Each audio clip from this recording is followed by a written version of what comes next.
साथियों नमस्कार। मैं सुभाष चंद्र आपका अपने YouTube चैनल पर हार्दिक स्वागत करता हूं। आज जिस विषय पे चर्चा करनी है वो बहुत गंभीर है। गंभीर इस दृष्टि से है कि आप ये देखिए, हमारे देश के ही नेता पाकिस्तान की कैसी जी हुजूरी करने में लगे हुए हैं। ये बड़े ताज्जुब की बात ही नहीं है, बड़े दुख की बात है। कांग्रेस का कोई छोटा मोटा नेता नहीं है। चरणजीत सिंह चन्नी, पंजाब का फॉर्मर चीफ मिनिस्टर, उसने इतनी घिनौनी बात कही है कि जो पुंछ में हमला हुआ हमारे वायुसेना के ट्रक्स पे, वो तो एक चुनावी स्टंट है। बतलाइए, इन लोगों को मैं कहता हूँ कोई शर्म लिहाज की है ही नहीं बिल्कुल भी। जो अपने जवानों को मरते हुए देखना चाहते हैं ये लोग। इन्होंने अपने टाइम में भी बहुत जवान मरवाए थे। अभी पाकिस्तान हमला कर रहा है, वो उसको चुनावी स्टंट बता रहे हैं। फिर आगे देखिए, ये भी कहते हैं चन्नी कि ये चुनाव जीतने के लिए ऐसे स्टंट कराती है भाजपा। यार कुछ तो शर्म करो यार। इसके अलावा आगे देखिए, 87 साल के, मतलब यार अल्लाह अल्लाह या राम नाम बजने का टाइम होता है। 87 साल के फारूक अब्दुल्ला, वो क्या कह रहे हैं? राजनाथ सिंह को धमकी दे रहे हैं। वो कह रहे हैं दम है तो पीओके लेके दिखाओ। कहता है अगर रक्षा मंत्री कहते हैं कि पीओके वापस लाएंगे तो जाओ लेके आओ, हम कौन होते रोकने वाले। अरे वाकई तुम कोई नहीं होते रोकने वाले। पीओके आएगा, अपने आप आए या भारत लाए, तुम्हारे को कोई इंटरफेरेंस की ज़रूरत नहीं है। You are nobody to interfere, तुम्हारी कोई औकात भी नहीं है। और फिर आगे क्या कहते हैं कि अगर तुम पीओके लाने की हिम्मत करोगे तो उन्होंने पाकिस्तान ने चूड़ियाँ नहीं पहन रखी हैं, उनके पास परमाणु बम है और दुर्भाग्य से वो परमाणु बम हमारे ऊपर गिरेंगे। अच्छा जी, अब पाकिस्तान के जो मीडिया है वो अब्दुल्ला जी को चढ़ा रहे हैं, अनार के झाड़ पे चढ़ा रहे हैं। बहुत बढ़िया बोला जी, बहुत बढ़िया बोला जी आपने। आप तो पाकिस्तान के तो आप गुलाम हो, आप तो बड़ी सच्ची बात कर रहे हो। लेकिन फारूक अब्दुल्ला, तुम्हारे एटमी मुल्क जिसकी तुम धमकी दे रहे हो, उसके विदेश मंत्रालय की प्रवक्ता मुमताज़ बलूच क्या कह रही हैं ये भी सुन लो। उन्होंने प्रेस कॉन्फ्रेंस में कहा है, कोई इधर उधर गपशप मारते हुए नहीं कहा, प्रेस कॉन्फ्रेंस में कहा ऑफिशियल कि हम टेंशन में हैं। क्यों? क्योंकि भारत पाकिस्तान में घुसकर हमारे नागरिकों को मार रहा है। नागरिकों को कोई नहीं मार रहा, किसी को भी नहीं मार रहा, लेकिन ये जिन नागरिकों की बात कर रही हैं ये खूंखार आतंकी हैं। और पिछले साल से अब तक 30-35 अननोन गनमैन ने टपका दिए हैं। ये दोष दे रहे भारत को, भारत मार रहा है। और कहती हैं कि भारत का जासूसी नेटवर्क इतना फैल गया है कि कई द्वीपों में उसकी पहुंच हो गई है। कल तक अपने आईएसआई पे इतने गुमान करते थे कि जी हमारा आईएसआई तो केजीबी और मोसाद के बराबर हो गया है।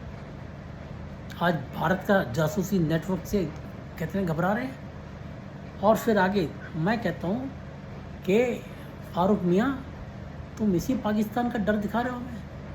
तुम्हारा एटमी मुल्क देखो कैसे डर की बात कर रहा है। ये डर बहुत बढ़िया है, बहुत अच्छा है, समझे फारूक साहब।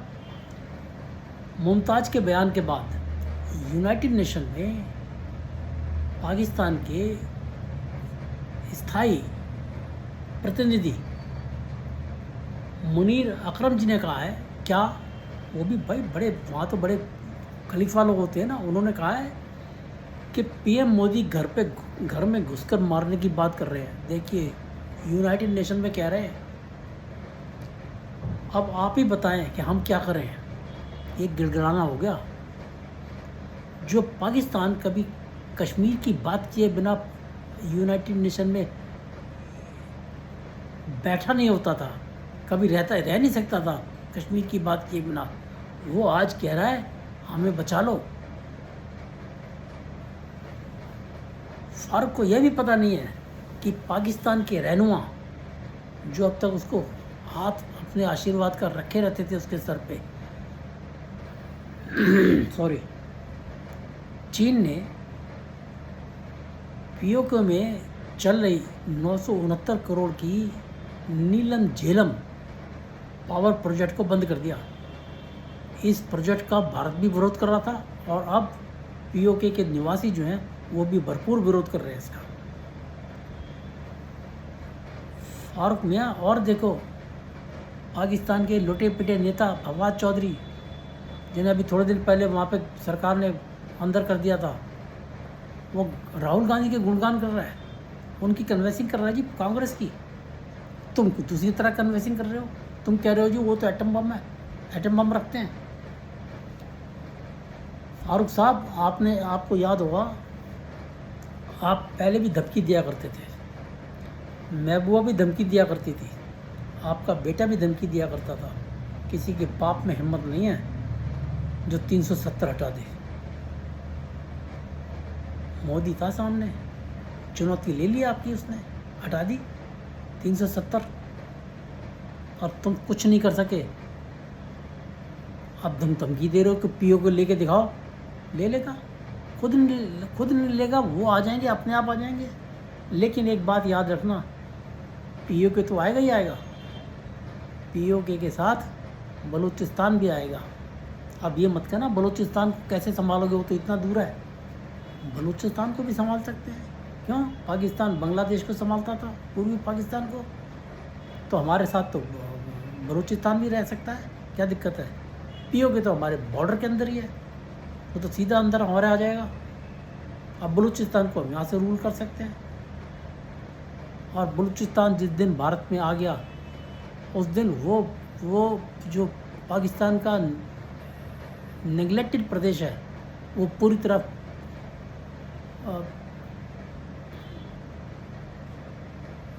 डेवलप हो जाएगा, उसके लोग खुशियाँ मनाएंगे। मज़े की बात यह है, मैं अपने दर्शकों से कहना चाहता हूँ और बताना चाहता हूँ कि पाकिस्तान ने एटम बम की धमकी देनी बंद कर दी। आपने बहुत दिन से देखा होगा, आप रोज़ रोज़ बोलते थे हमारे पास एटम बम है, हमारी भी ताकत है, अब नहीं बोलते। लेकिन कौन बोल रहे हैं? फारूक अब्दुल्ला बोल रहे हैं कि पाकिस्तान के पास एटम बम है। अब भाई, पाकिस्तान को समझ में आ गया था क्या कि हमारा जो बम चलेगा यहाँ से, भारत के पास इतनी ताकत है, उसको रास्ते में ही रोक देगा, वहीं पटक देगा। लेकिन भारत के तरफ से जो बम चलेगा, एक ही बम चलेगा, वो पाकिस्तान का नामो निशान विश्व के नक्शे से मिटा देगा। ये बात पाकिस्तान को समझ में आ गई, तुम्हें समझ नहीं आ रही है, तुम्हें समझ नहीं आ रही है। और ये बात फारूक साहब, अब आपको बहुत उम्र हो गई है, आप देश के खिलाफ बोलना बंद कर दो। ये देश का दुर्भाग्य है कि तुमने कहा कि मैं 370 वापस लाने के लिए चीन का मदद ले लूँगा और सुप्रीम कोर्ट ने उसको देशद्रोह नहीं माना, तुम्हारी फ्रीडम ऑफ स्पीच में शामिल कर दिया उसको। ये बहुत दुख की बात है, दुर्भाग्य की बात है। सुप्रीम कोर्ट को तुम्हारे जैसे निखत बयानों के ऊपर खुद ही स्वतः संज्ञान लेना चाहिए। तुम्हें जेल में, तुम डिज़र्व भी करते हो कि जेल में रहो। तुम जेल के बाहर रहने की, तुमको जेल के बाहर रखने की ज़रूरत ही नहीं है। You are not suppose to live outside the jail. बहुत हो गया, बहुत मौज मस्ती कर ली। तो वैसे मैं अपने आप सब लोगों से कहना चाहता हूँ कि वैसे तो लोग कहते हैं कि जी इन लोगों की बात की क्या वैल्यू है, इसके ऊपर क्यों इतना माथापच्ची किया जाए। लेकिन मेरा मानना ये है कि इन लोगों को जवाब देना बहुत ज़रूरी है। हम नहीं दें, हमारे बड़े नेता देंगे, लेकिन आम पब्लिक भी, मेरे जैसे लोग इसको जवाब दें तो बहुत अच्छा है। और इनको पता चलना चाहिए कि इनकी औकात है क्या। ये दे स्टैंड नोवेयर, इनकी कोई वैल्यू नहीं है, दे आर वैल्यूलेस पीपल। ये हो सकता है कि कश्मीर से कोई इनका इक्का दुक्का जीत जाए, तो ये कुछ कर नहीं पाएंगे अब कश्मीर के अंदर। ये अपने जो इनके नापाक इरादे हैं वो आपका घर में बैठे हैं उनको लेके। कश्मीर में कोई दंगाबाजी अब नहीं कर पाएंगे ये। बस मेरे को इतना ही कहना था। मेरा ख्याल है आपको आज के कंटेंट्स भी पसंद आए होंगे, और आप इनको लाइक कीजिए और शेयर कीजिए, और मेरे चैनल को कृपया सब्सक्राइब कीजिए अगर अब तक नहीं किया है तो, और लोगों को भी थोड़ा कहिए सब्सक्राइब करने के लिए। नमस्कार, भारत माता की जय, वंदे मातरम।